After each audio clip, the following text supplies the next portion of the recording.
मकर संक्रांतीचा सण म्हटलं की आठवतो तो तिळाचा गोडवा। आपण आज इथे टम्माशी फुगणारी तीळ आणि गुळाची पोळी, इथे खुसखुशीत अशी पोळी बनवणार आहोत। तर त्यासाठी मी इथे घेत आहे तीळ। मंद आचेवरती या तिळाला आपण छान चुटचुट आवाज येईपर्यंत भाजून घेऊयात आणि मी यात घालत आहे 1 वाटीभर शेंगदाणे। तर हे थंड होईपर्यंत आपण इथे पीठ मळून घेऊयात। पिठामध्ये मी थोडंसं मीठ घालत आहे आणि मोईंसाठी मी इथे तूप घालत आहे। तुम्ही तेलही घालू शकता आणि थोडंसं पाणी घालून आपण या पिठाला मळून घेऊयात। तर आता हे आपलं पीठ मळून झालेलं आहे। तर या पिठाला आपण आता इथे सेट होण्यासाठी 10 ते 15 मिनिटे झाकून ठेवून देऊया। आणि हे आपले तीळ थंड झालेले आहेत, तर आपण तिळाला मिक्सर वाटे बारीक करून घेऊया।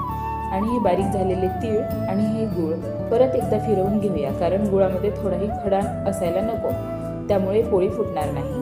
आणि यात मी थोडीशी वेलची पूड पण घालत आहे। तर आता हे आपलं पीठ सेट झालेलं आहे। पिठाचा अगदी छोटासा गोळा आपण इथे घेऊया आणि यात आपण आता या गोळ्यामध्ये सारण भरून घेऊया। भरपूर असं सारण मावल्या जात आहे। तर हे सारण भरून घेऊया आणि याची छान अशी पोळी लाटून घेऊया। तर ही खुसखुशीत होणारी अशी पोळी आपल्याला 8 दिवस पण राहू शकते। तर ही पोळी आपण पहा कशी छान टम्म फुगलेली आहे।